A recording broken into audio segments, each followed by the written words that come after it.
Perkenalkan, nama saya Roni Kristian Andiak dari kelas 12 1. Di sini saya akan mempresentasikan hasil rangkuman saya mengenai metabolisme biologi kelas 12. Apa itu metabolisme? Metabolisme merupakan serangkaian reaksi kimia yang terjadi di dalam tubuh makhluk hidup.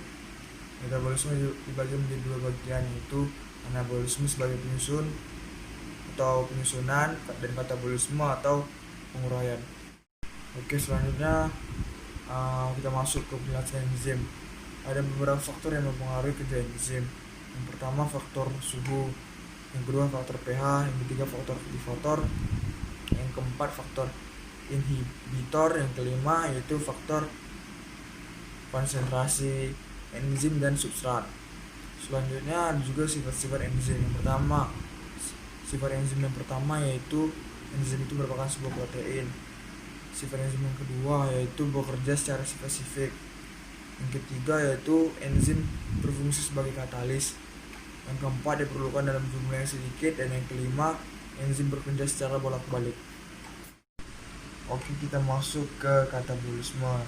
Di dalam katabolisme ini membahas yaitu respirasi dan juga fermentasi. Oke, yang pertama tahapan respirasi dapat kita singkat yaitu gidoreptor. Yang pertama G yaitu glikolisis, yang kedua Do yaitu dekarboksilasi oksidatif, yang ketiga yaitu Rep siklus Krebs, yang keempat yaitu Por transfer elektron. Oke, di dalam respirasi dibagi menjadi dua lagi, yaitu respirasi aerob dan respirasi anaerob.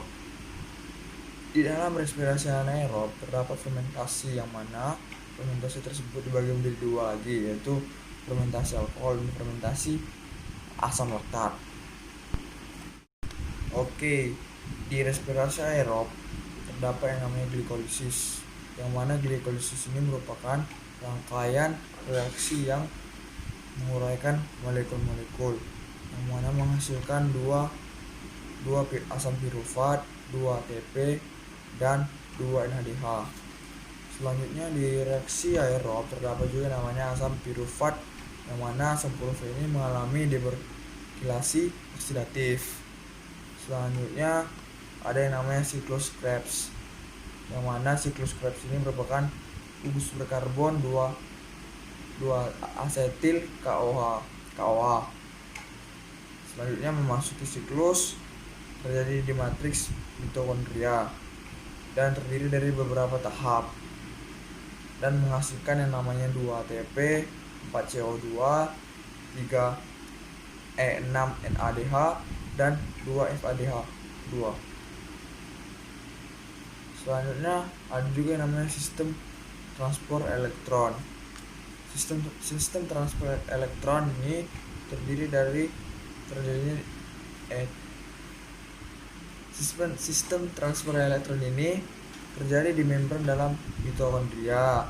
Hidrogen dari siklus Krebs diubah menjadi proton dan elektron, ya.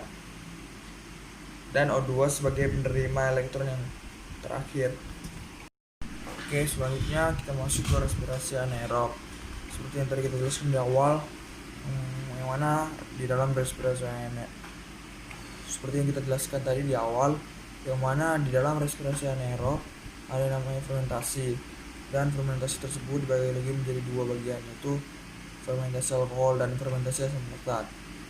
Oke, kita masuk langsung saja ke anabolisme. Anabolisme itu anabolisme karbohidrat, mana terdiri dari fotosintesis. Fotosintesis merupakan peristiwa penggunaan cahaya yang mana untuk membentuk senyawa, yaitu C6H12O6 dari CO2 dan H2O. Yang selanjutnya ada reaksinya yaitu C2H2O tambah 6CO2 dan sama dengan menjadi C6H12O6 tambah 6O2 ditambah 6H2O. Selanjutnya tempatnya yaitu berada di dalam kloroplas, dan kloroplas dibagi menjadi 3 bagian, yaitu storma, di mana storma yaitu merupakan tempat glukosa terbentuk. Tilokard yaitu berfungsi sebagai menangkap energi cahaya dan mengubah energi kimia.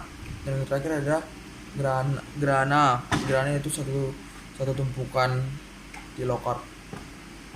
Selanjutnya kita masuk ke proses penyerapan fotosintesis dan mengubahnya menjadi ATP dan NADPH yang mana terjadi di membran tilakar terjadi di waktu siang hari. Zat yang dibutuhkan tentu air, dan prosesnya itu kloroplas menyerap energi cahaya merah dan lila indigo tersebut untuk memecah air. Oke, kita masuk ke reaksi gelap. Reaksi gelap atau biasa disebut dengan Blackman atau redukasi CO2 atau siklus Carrier-Baron Carrier-Benson terjadi di stroma. Zat yang dibutuhkan ATP, NADP plus dari reaksi terang dan ROBP, dan waktu itu terjadi di siang hari. Prosesnya itu dimulai saat CO2 diikat dan difiksasi ribolusa bifosfat, yaitu RUBPS senyawa C, yang mana senyawa dan karbon labil. Sekian video presentasi dari saya, kurang lebihnya mohon dimaafkan. Terima kasih.